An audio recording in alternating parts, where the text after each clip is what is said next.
Tras la resurrección de Jesús, la vida en Jerusalén ya no fue la misma. Nada volvió a ser igual. Las calles seguían siendo las mismas calles de piedra. El mercado seguía abriendo cada mañana con sus puestos de higos, de aceitunas y de especias. Los soldados romanos seguían patrullando con sus armaduras de bronce. Pero algo invisible había cambiado para siempre en el corazón de esa ciudad. Algo que no se podía tocar con las manos, pero que se sentía en el aire, como una corriente eléctrica, como el temblor que queda en la tierra después de un terremoto. Los vecinos se miraban unos a otros con ojos diferentes. Los sacerdotes del templo caminaban nerviosos, hablando en voz baja, conspirando. Y las mujeres que iban al pozo por agua susurraban entre ellas una noticia que nadie podía creer y que nadie podía ignorar. La tumba del Nazareno estaba vacía, y los que lo habían visto morir en la cruz ahora juraban que lo habían visto vivo. Jerusalén amanecía cada día envuelta en una mezcla de miedo, de asombro y de esperanza. El sol se asomaba por detrás del Monte de los Olivos, y una luz dorada, tenue, casi tímida, comenzaba a derramarse sobre las murallas de piedra caliza. El aire olía a pan recién horneado que salía de los hornos de barro, a incienso que todavía flotaba desde el templo, a tierra mojada por el rocío de la madrugada. Los primeros vendedores abrían sus puestos. Una mujer caminaba descalza con un cántaro de agua sobre la cabeza. Un niño corría detrás de una gallina que escapó del corral. La vida cotidiana parecía seguir su ritmo de siempre. Pero debajo de esa rutina, algo se estaba moviendo. Algo enorme. Algo que iba a cambiar la historia del mundo para siempre. Porque apenas unos días antes, en esa misma ciudad, había ocurrido algo que partió la historia de la humanidad en dos. Un hombre fue crucificado en una colina llamada Gólgota. Lo clavaron a una cruz entre dos ladrones. La tierra tembló. El cielo se oscureció a pleno mediodía. Y cuando exhaló su último aliento, el velo del templo se rasgó de arriba abajo con un estruendo que heló la sangre de los sacerdotes. Ese hombre era Jesús de Nazaret. Y 3 días después de su muerte, su tumba amaneció vacía. La piedra que la sellaba estaba rodada a un lado. Los lienzos que envolvían su cuerpo estaban doblados sobre la losa. Y los soldados romanos que la custodiaban no tenían explicación alguna. Y ahora, Jerusalén no sabía qué hacer con esa noticia. Porque la tumba vacía lo cambió todo. Los soldados romanos no encontraban explicación. Los sacerdotes del templo estaban furiosos y aterrados al mismo tiempo. Los discípulos, que hace 3 días lloraban escondidos en un cuarto con las puertas cerradas por miedo a ser arrestados, ahora caminaban por las calles con una luz en los ojos que nadie podía explicar. Algo pasó. Algo que iba más allá de cualquier rumor o cualquier mentira. Y la ciudad entera lo sentía en los huesos. Pero hay algo en esta historia que casi nadie conoce. Algo que los evangelios nos cuentan entre líneas y que la tradición ha guardado durante siglos. Algo que responde una pregunta que muy pocos se hacen. No la pregunta de si Jesús resucitó. Eso ya lo sabemos los que creemos. La pregunta es otra, mucho más profunda. La pregunta es esta: ¿qué pasó después? ¿Cómo era el día a día en Jerusalén cuando la noticia de la resurrección comenzó a correr de boca en boca? ¿Qué sentían las personas que caminaban por esas calles y se encontraban con alguien que juraba haber visto a Jesús vivo? ¿Cómo reaccionaron los que lo vieron morir? ¿Cómo cambiaron las familias, los vecindarios, las amistades? ¿Y cómo nació, en medio de ese caos, la comunidad de fe más grande de la historia? Hoy te voy a llevar a caminar por esas calles. Vas a oler el polvo de Jerusalén, vas a escuchar el murmullo de los mercados, vas a sentir el miedo de los discípulos y la furia de los sacerdotes. Vas a presenciar cómo un pescador cobarde se convirtió en el predicador más valiente del mundo. Vas a ver cómo un grupo de personas aterradas se transformó en una comunidad imparable. Y vas a descubrir cómo, en medio de la confusión y la persecución, nació algo que 2000 años después sigue vivo en tu corazón y en el mío. Y quizá tú estás aquí hoy no por casualidad. Quizá esta historia tiene un mensaje que necesitas escuchar exactamente en este momento de tu vida. Pero antes de continuar, necesito pedirte algo. Lo que vas a escuchar en los próximos minutos puede cambiar la forma en que entiendes los días más importantes de la historia de la fe. Y no quiero que te pierdas lo que viene después. En este canal, cada semana revelamos historias como esta, Historias que la mayoría de la gente nunca escucha. Historias que fortalecen el alma y renuevan la fe. Si sientes que Dios te trajo a este video por una razón, entonces suscríbete ahora mismo. Dale al botón rojo y activa la campanita. No dejes que el algoritmo decida por ti qué mensajes de Dios llegan a tu vida. Tú decide. Hazlo ahora. Porque lo que viene a continuación vale la pena. Y ahora, volvamos a esas calles de Jerusalén. Para entender lo que pasó en Jerusalén después de la resurrección, y primero tienes que entender cómo era esa ciudad en aquellos días. Jerusalén no era una ciudad cualquiera. Era el centro del mundo para el pueblo judío. Era el lugar donde Dios había puesto su nombre, donde se alzaba el templo más sagrado de toda la tierra, donde cada año llegaban cientos de miles de peregrinos desde todos los rincones del mundo conocido para celebrar la Pascua. Imagínate una ciudad amurallada, con calles estrechas de piedra donde apenas caben 2 personas caminando juntas. El olor a especias se mezcla con el de los animales del mercado. Los vendedores gritan ofreciendo sus productos. Las mujeres cargan cántaros de agua sobre la cabeza. Los niños corren entre las piernas de los adultos, y en cada esquina, en cada puerta, ves soldados romanos con sus armaduras de bronce y sus lanzas. Porque Jerusalén, aunque era la ciudad santa del pueblo de Dios, estaba ocupada por Roma. Y Roma no ocupaba con suavidad. Roma ocupaba con hierro, con impuestos aplastantes, con cruces en los caminos donde colgaban a los que se atrevían a desafiar al imperio. En el corazón de la ciudad estaba el templo, un edificio tan imponente que se decía que quien no hubiera visto el templo de Jerusalén no había visto nada hermoso en su vida. Columnas de mármol blanco, puertas cubiertas de oro, un patio enorme donde los sacerdotes ofrecían sacrificios cada mañana y cada tarde. El humo del incienso se elevaba hacia el cielo como una oración visible, y en lo más profundo del templo, detrás de un velo grueso y pesado, estaba el lugar santísimo, el lugar donde se creía que la presencia misma de Dios habitaba. Ese velo era el que se había rasgado cuando Jesús murió en la cruz. Así como aquella gente vivía bajo el yugo romano, sintiendo el peso de la opresión, de los impuestos injustos y del miedo constante, hoy muchos de nosotros sentimos un peso parecido. El peso de la enfermedad, de las deudas, de la soledad, de la incertidumbre. Y así como ellos esperaban un Salvador, un Mesías que viniera a liberarlos, tú también estás esperando que algo cambie en tu vida, que llegue ese alivio que has pedido tantas veces en tus oraciones. Y en medio de esa ciudad tensa, ocupada, llena de miedo y de esperanza al mismo tiempo, vivían los seguidores de Jesús. No eran sacerdotes del templo, no eran escribas ni fariseos. Eran pescadores, carpinteros, mujeres del pueblo, gente común, gente como tú y como yo, gente que había dejado todo para seguir a un hombre de Nazaret, que les había prometido que el reino de Dios estaba cerca. Y luego lo habían visto morir. Lo habían visto ser arrestado de noche, golpeado, escupido, condenado por un gobernador romano que se lavó las manos. Lo habían visto cargar su propia cruz por las calles de Jerusalén. Lo habían visto clavado en esa cruz, sangrando, sufriendo, muriendo. Y su mundo se había derrumbado. Pero entonces llegó el tercer día.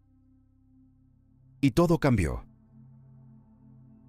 Para contar esta historia como se merece, necesitamos seguir los pasos de un hombre en particular. Un hombre que no era perfecto.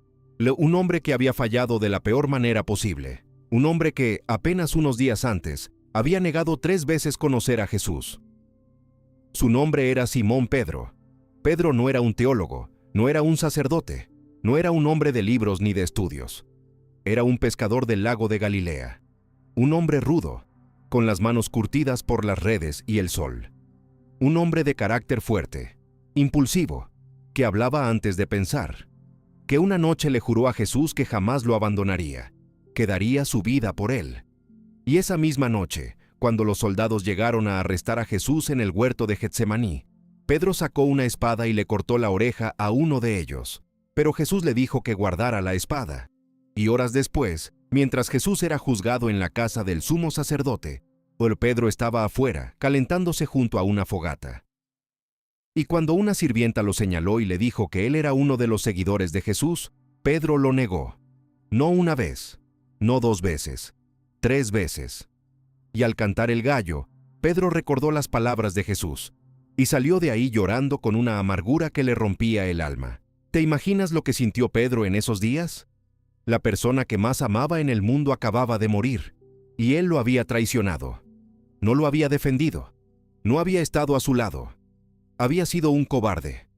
Y quizá tú conoces ese sentimiento.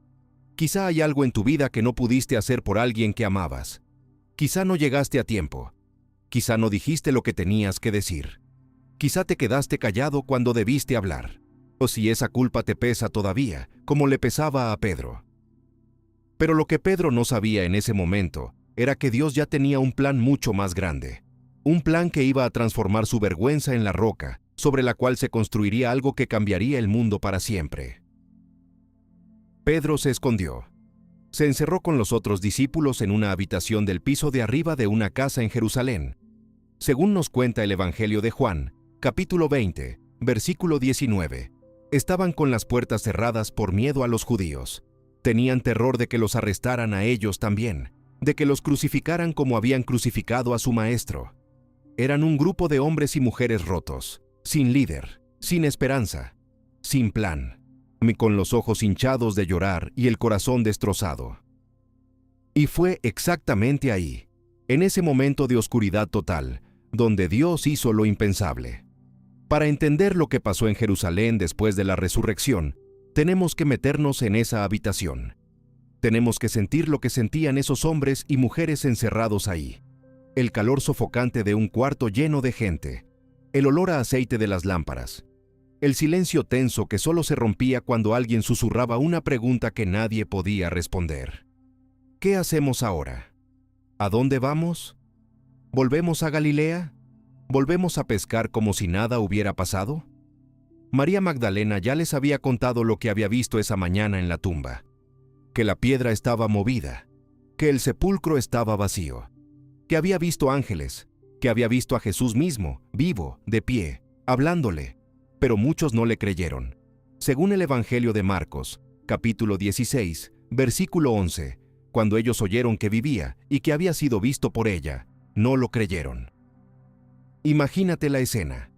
María Magdalena llegando agitada, con los ojos llenos de lágrimas pero de alegría, diciendo que había visto al Maestro, y los demás mirándola con incredulidad, con compasión quizá, pensando que el dolor la había enloquecido. Y es que no es fácil creer en la resurrección. No fue fácil para ellos y no es fácil para nosotros, porque la resurrección va en contra de todo lo que sabemos sobre la vida y la muerte. Los muertos no regresan, las tumbas no se vacían, y cuando pierdes a alguien que amas, el dolor es tan grande que cualquier esperanza de volver a verlo parece una fantasía cruel.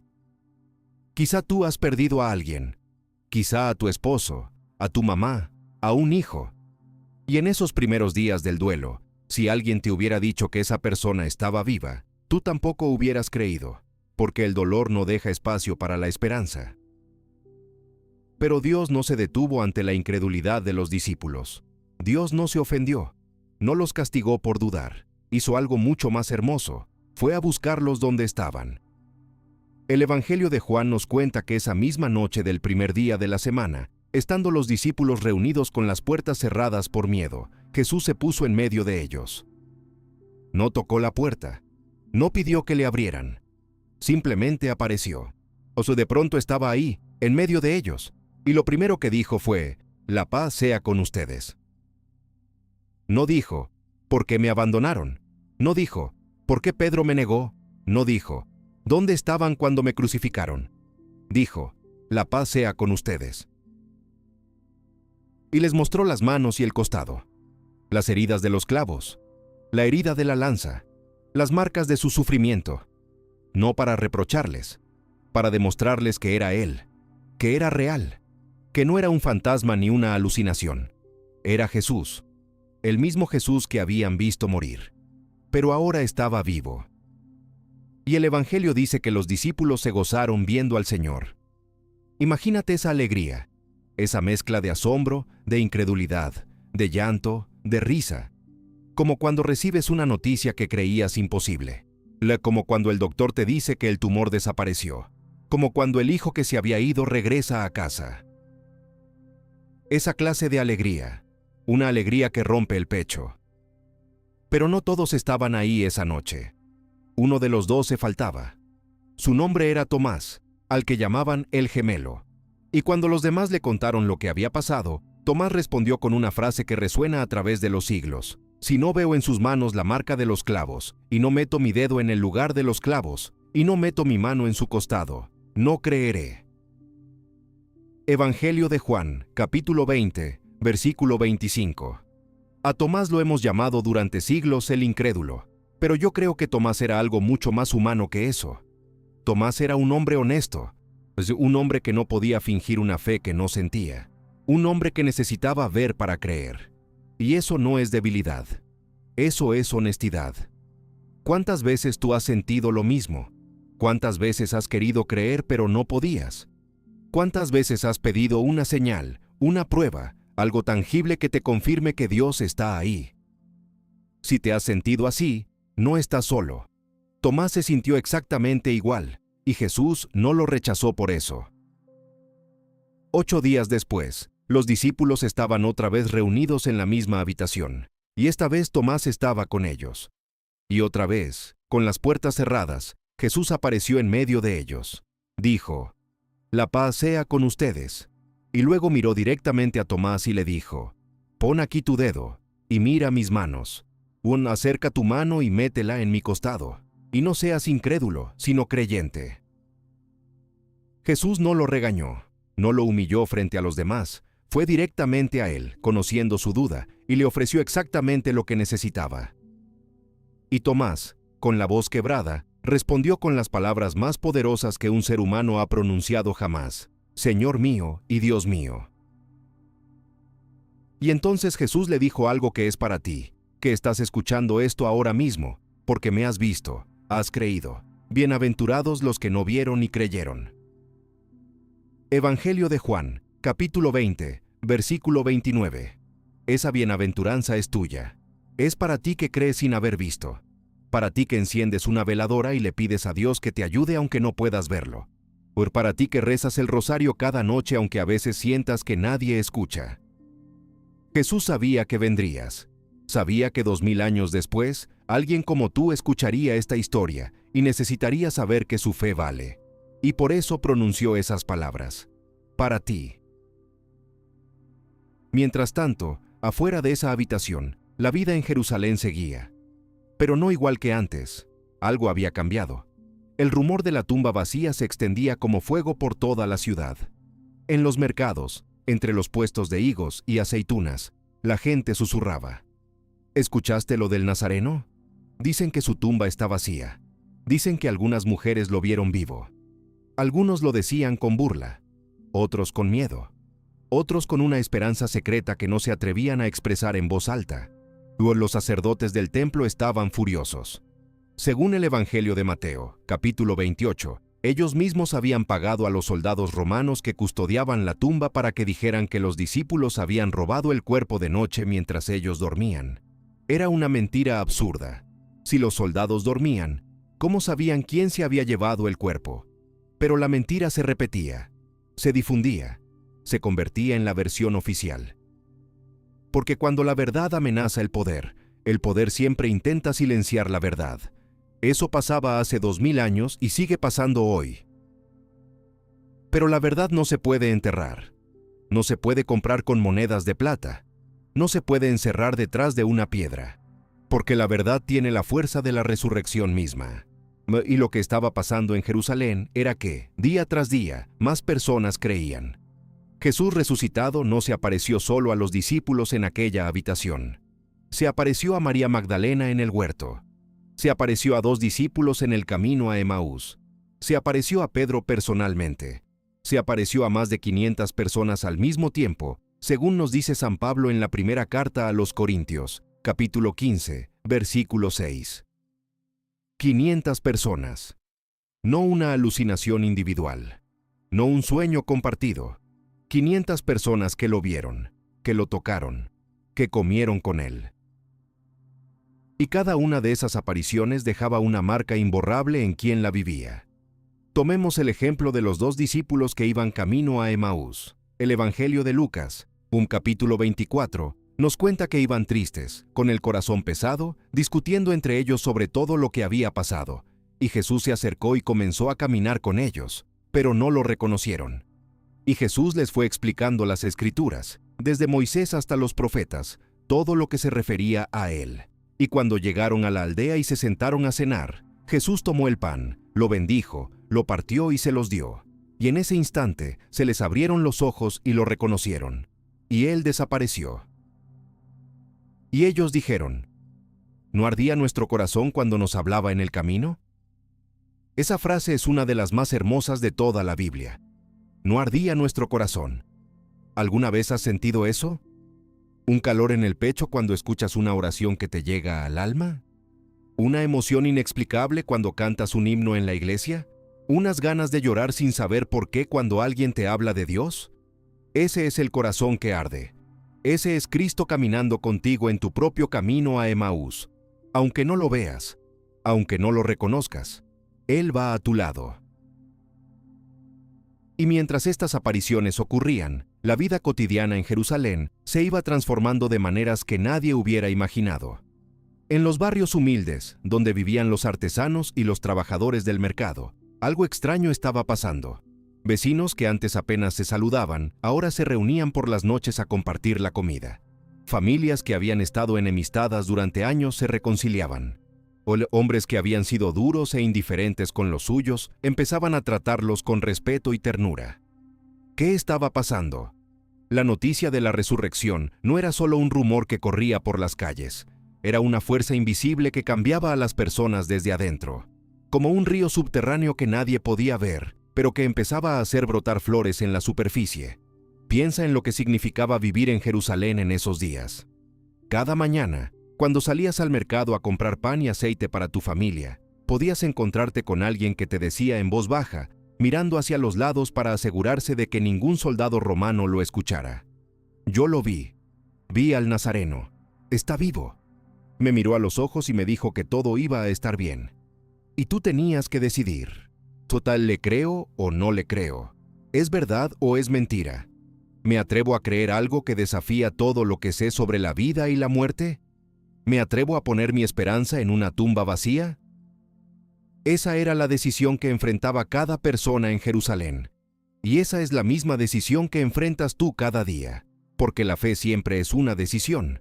No es un sentimiento bonito que te cae del cielo un domingo por la mañana. Es una elección valiente que haces con el corazón, muchas veces en medio del dolor, en medio de la duda, en medio de la oscuridad. Pero creer tenía sus consecuencias. Los sacerdotes del templo no estaban contentos con lo que estaba pasando. Los romanos miraban con sospecha cualquier movimiento que pudiera desestabilizar el orden público. Y los que decidían creer en la resurrección arriesgaban todo lo que tenían. Arriesgaban su reputación, su trabajo, sus amistades, sus relaciones con la familia. Había padres que dejaban de hablarles a sus hijos por haberse unido a los seguidores del Nazareno. Había esposos que amenazaban a sus esposas por ir a las reuniones de oración en las casas de los creyentes. Había comerciantes que perdían clientes porque se corría la voz en el mercado de que eran discípulos de Jesús y nadie quería hacer negocios con ellos. ¿Te suena familiar? Quizá tú también has sentido el costo de tu fe alguna vez. Quizá alguien en tu propia familia se burla de ti por ir a misa cada domingo. Quizá algún hijo o nieto te dice que crees en cuentos de hadas, que ya estamos en tiempos modernos, o sea que la religión es cosa del pasado. Quizá te sientes sola en tu devoción, como si fueras la única persona en tu colonia que todavía reza el rosario cada noche, como si fueras la última que cree en un mundo que ya no quiere creer en nada. Pero quiero que sepas algo muy importante. Lo que tú haces tiene un valor que no puedes medir con nada de este mundo. Cada rosario que rezas en la quietud de tu cuarto, cada veladora que enciendes con fe frente a tu virgencita, cada vez que te persignas antes de sentarte a comer, cada vez que le dices a tu nieto que Dios lo ama, estás haciendo exactamente lo mismo que hacían aquellos primeros creyentes valientes en las calles de Jerusalén. Estás manteniendo viva la llama de la fe, y esa llama nunca se va a apagar, porque Dios mismo la protege. En esos primeros días después de la resurrección, las historias sobre Jesús se contaban de boca en boca. No había libros impresos, no había internet, no había televisión. La única forma de transmitir el mensaje era de persona a persona, de corazón a corazón. Por las noches, en las casas humildes de los creyentes, los que habían conocido a Jesús personalmente se sentaban en el suelo, rodeados de vecinos y familiares, y contaban lo que habían vivido. Un anciano les decía a sus nietos con los ojos brillantes: «Yo estuve ahí cuando multiplicó los panes y los peces. Éramos más de 5,000 personas en esa colina y todos comimos hasta saciarnos. Y sobraron 12 canastas llenas». Una mujer les contaba a sus vecinas mientras preparaban la cena juntas: «Yo estaba enferma durante 12 años. Ningún doctor pudo curarme. Y un día, en medio de una multitud, toqué el borde de su manto. Solo el borde. Y en ese instante sentí que la enfermedad se fue de mi cuerpo como el agua que se escurre entre los dedos». Un hombre con lágrimas en los ojos le decía a su esposa antes de dormir: «Yo estaba muerto por dentro, lleno de odio y de amargura contra el mundo. Y él me miró a los ojos en el camino. Solo me miró. Y algo se rompió dentro de mí. Y desde ese día soy otro hombre». Esas historias eran el combustible de la fe. Eran el pan del alma que alimentaba a una comunidad que crecía cada día.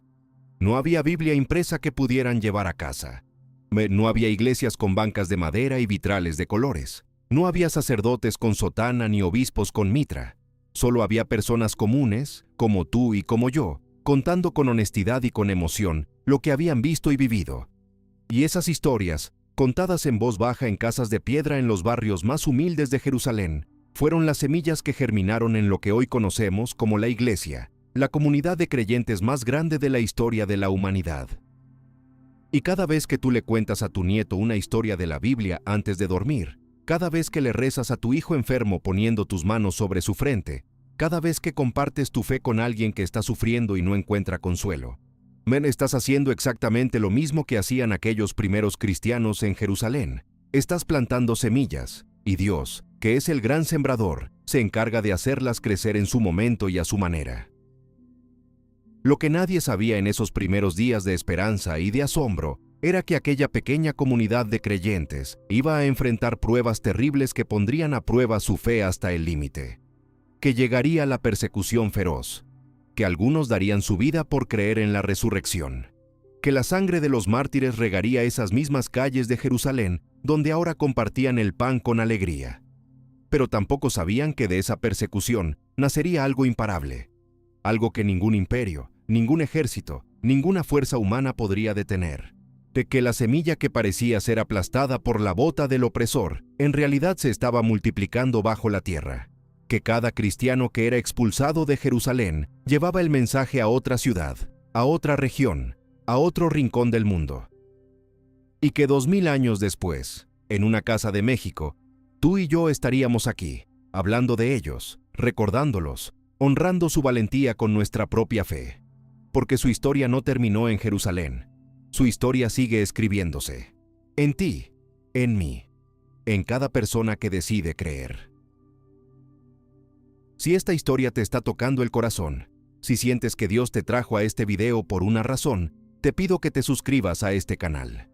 Aquí cada semana compartimos historias que alimentan el alma y fortalecen la fe. Dale al botón de suscribirse y a la campanita para que no te pierdas ninguna. Porque lo que viene ahora, lo que está a punto de ocurrir en esta historia, es algo que necesitas escuchar. Volvamos a Pedro. Porque lo que le pasó a Pedro después de la resurrección es quizá la historia más conmovedora de todas. Pedro había negado a Jesús 3 veces, y esa negación le quemaba por dentro como una herida que no cicatrizaba. Cada vez que cerraba los ojos, escuchaba el canto del gallo. Cada vez que veía una fogata, recordaba esa noche, y se preguntaba: ¿cómo pudo perdonarme? ¿Cómo puede siquiera mirarme después de lo que hice? Pero Jesús, en su misericordia infinita, no dejó a Pedro cargar con esa culpa. El Evangelio de Juan, capítulo 21. Nos cuenta una escena que me pone la piel de gallina cada vez que la leo. Los discípulos habían vuelto a pescar en el mar de Galilea. Habían pasado toda la noche sin pescar nada, y al amanecer, vieron a un hombre en la orilla que les gritó que echaran la red del otro lado de la barca. Lo hicieron, y la red se llenó de peces. 153 peces exactamente, dice el Evangelio. Y Juan reconoció a Jesús y le dijo a Pedro: «Es el Señor». Y Pedro, sin pensarlo 2 veces, se lanzó al agua y nadó hasta la orilla. No esperó a que la barca llegara. No esperó instrucciones. Se lanzó al agua porque necesitaba llegar a Jesús, porque lo necesitaba como el aire. Y cuando llegó a la orilla, Jesús ya tenía preparado un fuego con pescado asado y pan. Un fuego, una fogata. Es como aquella fogata donde Pedro lo había negado. Jesús no eligió ese detalle por casualidad. Jesús estaba sanando la herida exactamente donde se había producido. Y después de comer, Jesús le hizo a Pedro 3 preguntas. 3, las mismas 3 veces que Pedro lo había negado. Simón, hijo de Juan, ¿me amas? Y Pedro respondió, Señor, tú sabes que te quiero. Y Jesús le dijo, apacienta mis corderos. Se lo preguntó 3 veces, y cada pregunta era como una sutura sobre la herida. Cada respuesta de Pedro cerraba una de las 3 negaciones. Jesús no le pidió que se flagelara, no le pidió que ayunara 40 días, no le impuso una penitencia, le pidió que lo amara y que cuidara a su pueblo. Y quizá hay algo en tu vida que necesita esa misma sanación. Ve, quizá hay algo que hiciste que todavía te duele. Un error que cometiste, una persona a la que fallaste, algo que dijiste o dejaste de decir. Y cargas esa culpa como Pedro cargaba la suya. Pero escucha esto con atención. Si Jesús pudo perdonar a Pedro después de 3 negaciones, ¿crees que no puede perdonarte a ti? Si Jesús fue a buscar a Pedro a la orilla del lago para sanar su herida, ¿crees que no va a ir a buscarte a ti donde estés? Él ya te está buscando. Quizá este video es su manera de encontrarte. Pasaron 40 días desde la resurrección. 40 días en los que Jesús se apareció múltiples veces a sus discípulos. Les enseñó, comió con ellos, les explicó las Escrituras, les dio instrucciones. Y el último día, los llevó al Monte de los Olivos y les dijo algo que cambiaría la historia del mundo. Recibirán la fuerza del Espíritu Santo que descenderá sobre ustedes y serán mis testigos en Jerusalén, en toda Judea y Samaria y hasta los confines de la tierra. Hechos de los Apóstoles, capítulo 1, versículo 8. Y después de decir esto, fue elevado al cielo ante sus ojos. Los discípulos volvieron a Jerusalén y se reunieron en el aposento alto. Eran alrededor de 120 personas, y se dedicaron a orar y a esperar. Porque Jesús les había dicho que esperaran, que no se fueran de Jerusalén, que algo iba a venir. Y esperaron, día tras día, noche tras noche, orando juntos. María, la madre de Jesús, estaba con ellos, los apóstoles, pues las mujeres que habían seguido a Jesús desde Galilea, todos unidos en oración. Sin saber exactamente qué estaban esperando, solo sabiendo que Jesús les había pedido que esperaran, y confiando. Y entonces llegó el día de Pentecostés. 50 días después de la Pascua, la fiesta judía de las semanas. Jerusalén estaba otra vez llena de peregrinos de todas partes del mundo, y mientras los 120 estaban reunidos orando, de repente, un ruido del cielo como el de un viento fuerte y poderoso llenó toda la casa donde estaban. Y aparecieron lenguas de fuego que se repartieron y se posaron sobre cada uno de ellos. Y todos quedaron llenos del Espíritu Santo, y comenzaron a hablar en otras lenguas. Hechos de los Apóstoles, mi capítulo 2, versículos del 1 al 4. Imagínate la escena. Ese grupo de hombres y mujeres que hace 50 días estaban encerrados por miedo, que lloraban, que dudaban, que no sabían qué hacer. De pronto están de pie, con fuego sobre sus cabezas, hablando idiomas que nunca habían aprendido. El miedo desapareció. La duda se evaporó. La vergüenza se transformó en valentía. Algo sobrenatural los había tocado. Algo que venía directamente de Dios. Y la gente de afuera escuchó el ruido y se reunió. Y cada persona, sin importar de dónde viniera, escuchaba a los discípulos hablar en su propio idioma. Partos, medos, elamitas, gente de Mesopotamia, de Judea, de Capadocia, de Egipto, de Roma. Todos escuchaban las maravillas de Dios en su propia lengua. Y estaban asombrados y confundidos. Algunos decían con burla que estaban borrachos. Pero Pedro, el mismo Pedro que había negado a Jesús, se puso de pie y habló. Este es el momento más impresionante de toda esta historia. Pedro, el pescador cobarde que había negado a Jesús 3 veces, ahora estaba de pie frente a miles de personas en Jerusalén, proclamando sin miedo que Jesús había resucitado. Su voz ya no temblaba. Sus ojos ya no estaban llenos de miedo. Estaban llenos de fuego. Y dijo: «Hombres de Israel, escuchen mis palabras. A Jesús de Nazaret, varón aprobado por Dios entre ustedes con milagros, prodigios y señales, a este Jesús, ustedes lo mataron clavándolo en una cruz por manos de inicuos. Pero Dios lo resucitó, y no soltando los dolores de la muerte, porque era imposible que la muerte lo retuviera». Hechos de los Apóstoles, capítulo 2, versículos del 22 al 24. Era imposible que la muerte lo retuviera. Graba esa frase en tu corazón, porque si la muerte no pudo retener a Jesús, entonces nada puede retener lo que Dios quiere liberar en tu vida. Ni la enfermedad, ni la soledad, ni el miedo, ni la tristeza, ni el pasado. Nada. Si Dios venció a la muerte misma, ¿qué batalla de tu vida puede ser demasiado grande para Él? Y cuando la multitud escuchó las palabras de Pedro, el libro de los Hechos dice que se compungieron de corazón.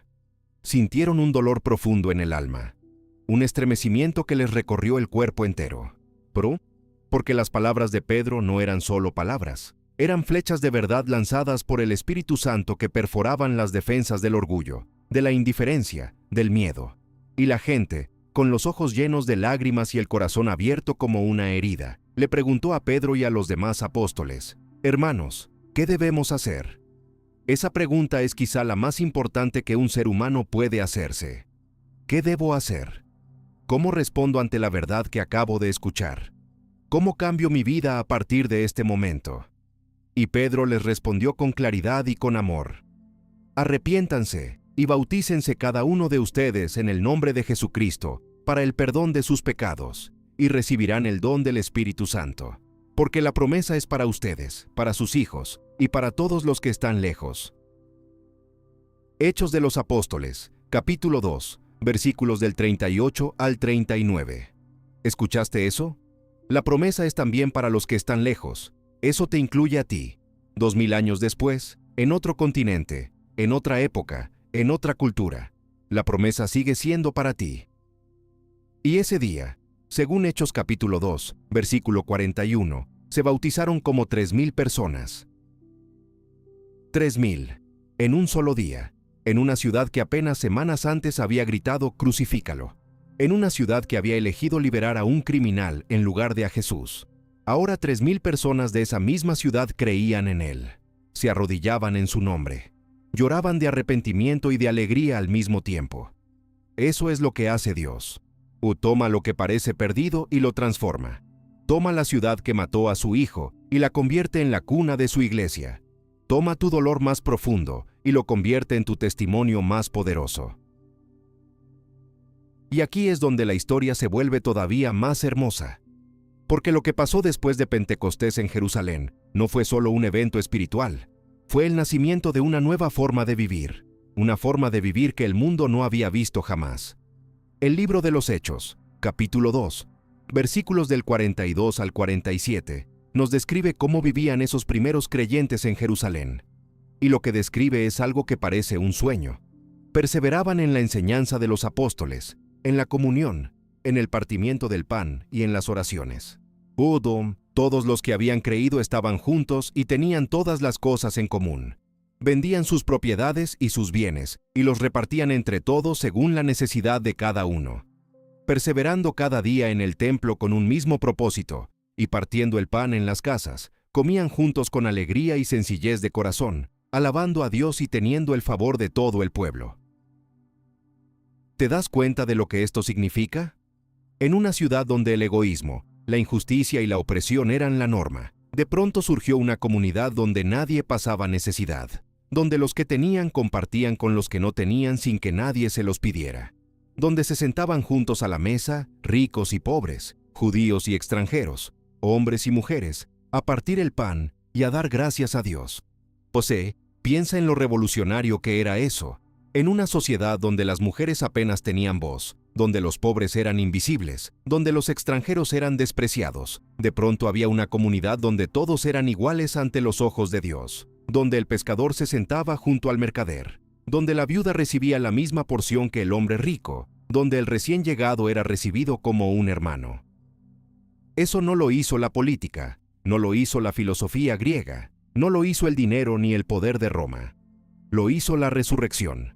Lo hizo el encuentro personal con un Dios que había vencido a la muerte y que ahora vivía en el corazón de cada creyente a través de su Espíritu Santo. Lo hizo la presencia transformadora de Cristo en los corazones de personas comunes y corrientes que habían sido tocadas por algo más grande que ellas mismas. Y esa transformación no era superficial, no era una moda pasajera, era un cambio de raíz, un cambio que nacía del asombro de saber que la muerte no tenía la última palabra, que el amor era más fuerte que la tumba, que Dios podía hacer cosas nuevas incluso cuando todo parecía terminado. Y lo más hermoso es que esa misma transformación sigue ocurriendo hoy. Cada vez que alguien decide perdonar en lugar de vengarse, la resurrección está actuando. Cada vez que alguien comparte lo que tiene con quien lo necesita, la resurrección está actuando. Cada vez que una comunidad de fe se reúne a orar y a sostenerse mutuamente, y la resurrección está actuando. En tu parroquia, en tu grupo de oración, en tu familia cuando se reúnen a dar gracias antes de cenar. La resurrección no es un evento del pasado lejano, es una fuerza viva que sigue transformando el mundo. Un corazón a la vez, una familia a la vez, una comunidad a la vez. Y esa primera comunidad en Jerusalén nos enseña 3 cosas que necesitamos escuchar hoy más que nunca. La primera enseñanza es que la fe no es un asunto privado. Aquellos primeros creyentes no se quedaron solos con su experiencia de Dios. No dijeron yo creo y ya. Se juntaron, se buscaron, se necesitaron, compartieron sus vidas, se reunían cada día, oraban juntos, comían juntos, se cuidaban unos a otros. Y eso es algo que muchos de nosotros hemos olvidado. Vivimos nuestra fe en soledad, rezamos solos, sufrimos solos, lloramos solos frente a una pantalla buscando una palabra de consuelo. Pero Dios no nos diseñó para caminar solos. Nos diseñó para caminar juntos, para ser comunidad, para sostenernos unos a otros cuando las piernas tiemblan y el camino se pone oscuro. La segunda enseñanza es que Dios transforma la debilidad en fortaleza. Mira lo que pasó con Pedro. El hombre que negó a Jesús 3 veces se convirtió en el predicador que convirtió a 3,000 personas en un solo día. El cobarde se convirtió en valiente. El que huyó se convirtió en el que se quedó de pie. Y eso es lo que Dios hace. Él no busca gente perfecta, o Él busca gente dispuesta, busca corazones rotos que Él pueda reparar, busca manos vacías que Él pueda llenar. Quizá tú sientes que no sirves para nada, que ya es demasiado tarde para ti, que tus errores te descalifican, que Dios no puede usar a alguien como tú. Pero si Dios pudo usar a Pedro, el que lo negó 3 veces, ¿qué te hace pensar que no puede usarte a ti? La tercera enseñanza es la más importante de todas, y es que la resurrección no es solo un evento del pasado, es una realidad del presente. Jesús no resucitó hace 2000 años para que nosotros simplemente lo recordemos como un dato histórico. Resucitó para estar vivo hoy, ahora, en este momento, mientras escuchas estas palabras. Tú, el mismo Jesús que se apareció a María Magdalena en el huerto, que caminó con los discípulos a Emaús, que preparó pescado en la orilla del lago para Pedro, que sopló su espíritu sobre los 120 en el aposento alto, ese mismo Jesús está contigo ahora. No como un recuerdo, no como una idea, como una presencia viva, real, cercana, tan cercana como tu propia respiración. Y eso es lo que hacía diferente a la comunidad de Jerusalén. No eran personas que seguían las enseñanzas de un maestro muerto, eran personas que vivían en la presencia de un Señor vivo. Y esa presencia lo cambiaba todo. Les daba valentía para enfrentar la persecución. Les daba generosidad para compartir lo que tenían. Les daba alegría en medio de las pruebas. Les daba paz en medio del caos. Y esa misma presencia está disponible para ti. Hoy, aquí, en tu sala, en tu cocina, en tu cuarto, donde quiera que estés escuchando esto. ¿Sabes qué me conmueve más de esta historia? Que la vida en Jerusalén después de la resurrección no fue fácil. No todo fue milagros y alabanzas. Los primeros cristianos se enfrentaron persecución casi de inmediato. Apenas unos capítulos después en el libro de los Hechos, vemos a Pedro y a Juan siendo arrestados por predicar. Vemos al Sanedrín amenazándolos. Vemos a Esteban siendo apedreado hasta la muerte, convirtiéndose en el primer mártir de la iglesia. La fe no les quitó los problemas, pero les dio algo mucho más valioso que la ausencia de problemas. Les dio la certeza de que no estaban solos, de que Cristo caminaba con ellos, de que ni siquiera la muerte podía separarlos del amor de Dios. Y eso es exactamente lo que tú necesitas saber hoy.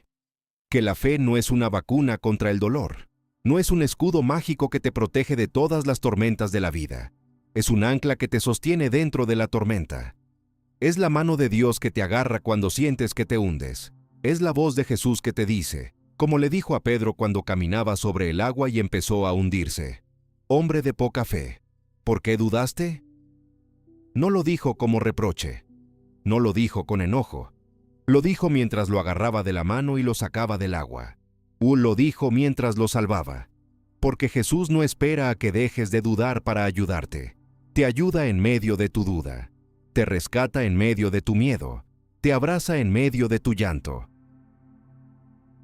Hay una imagen que siempre me conmueve cuando pienso en la vida de aquellos primeros creyentes en Jerusalén. La imagen de una mujer mayor, quizá una viuda, quizá una abuela como muchas de las que están escuchando esto ahora mismo.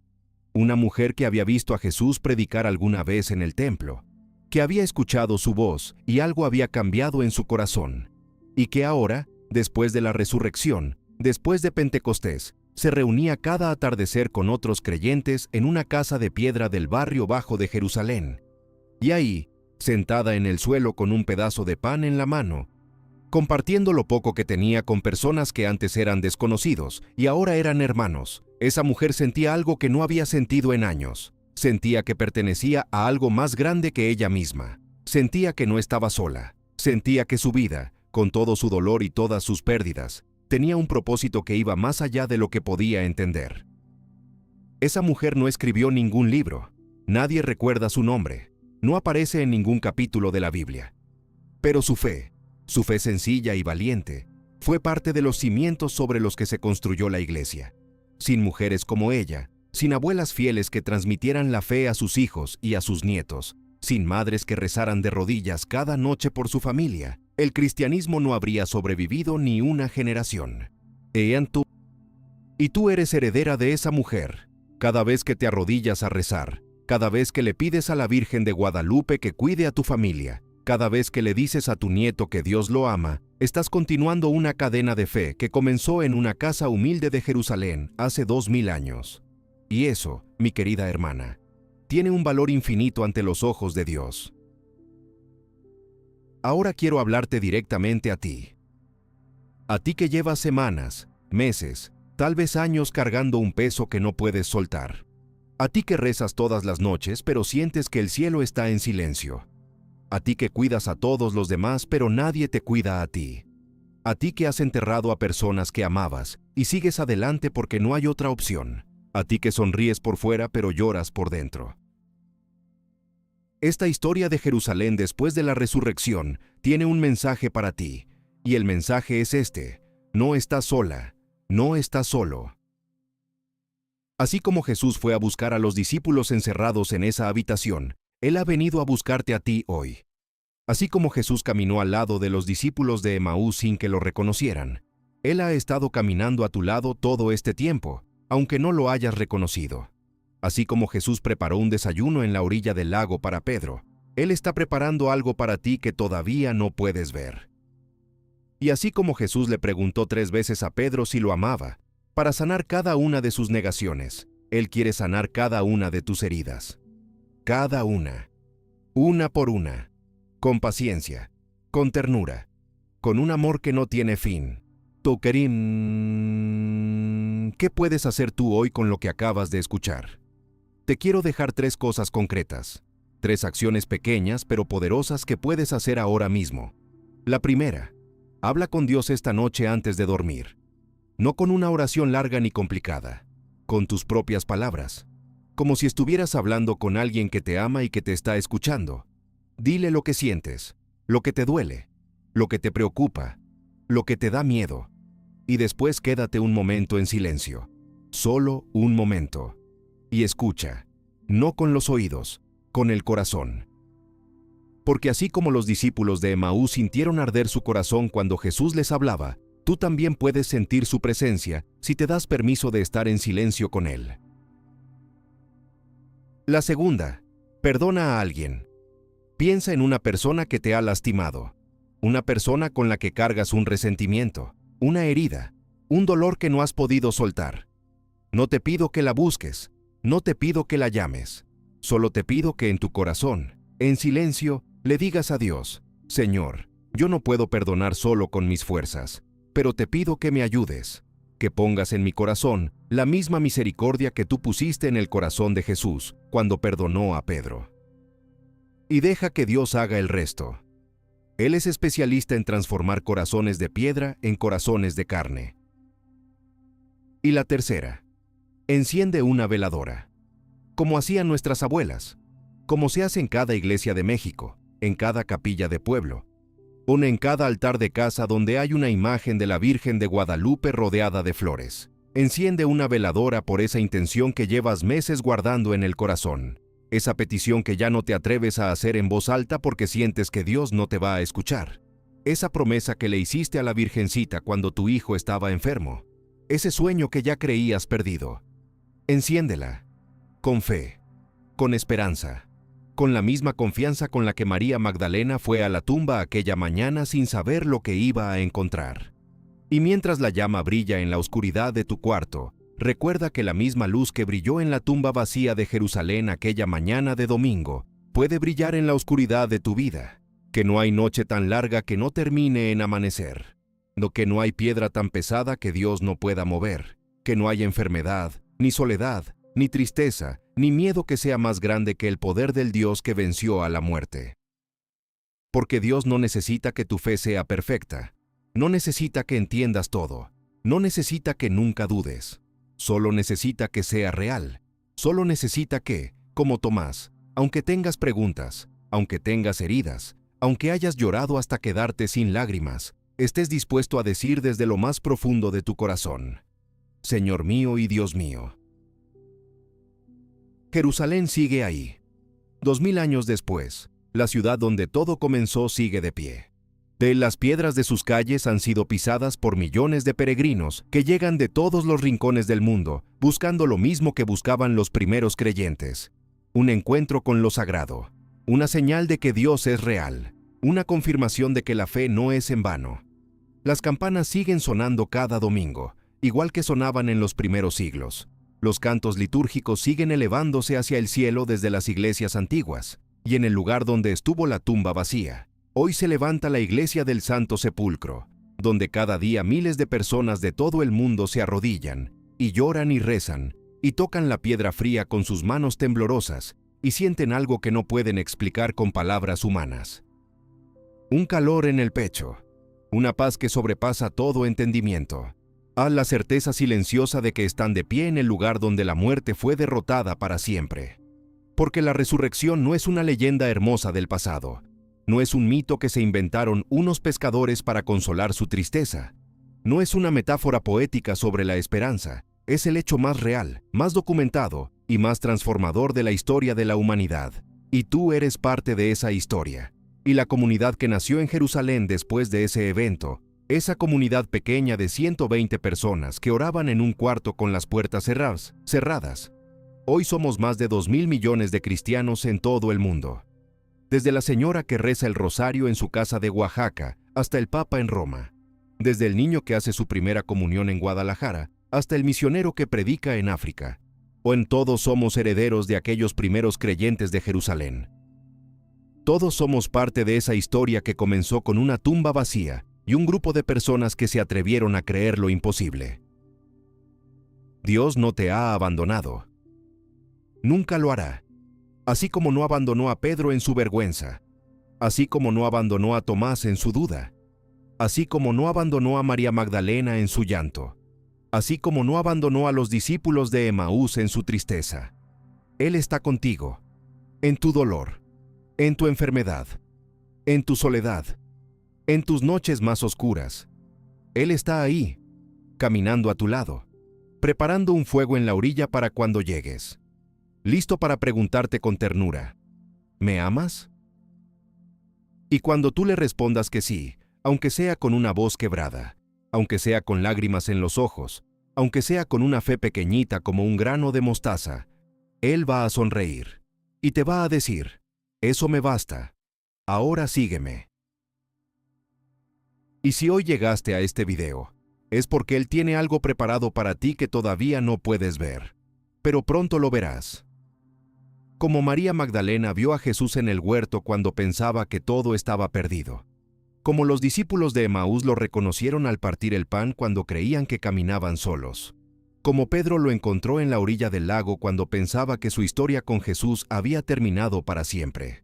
Dios siempre aparece. A veces cuando menos lo esperas. A veces de la forma que menos imaginas, pero siempre aparece. Y cuando lo hace, todo cambia. Así que no te rindas, no sueltes tu fe, no apagues la veladora, no dejes de rezar, porque el Dios que venció a la muerte en Jerusalén aquella mañana de domingo es el mismo Dios que está peleando tus batallas ahora mismo, y Él no pierde, nunca pierde. Ten fe. Si esta historia te impactó, suscríbete para aprender más sobre Dios y las mejores lecciones bíblicas. Gracias por quedarte hasta el final. Que Dios te bendiga hoy y siempre. Y recuerda, cada semana hay una nueva historia esperándote en este canal. Suscríbete, activa la campanita y comparte este video con alguien que necesite escucharlo. Que la paz de Cristo esté contigo, hoy y siempre. Amén.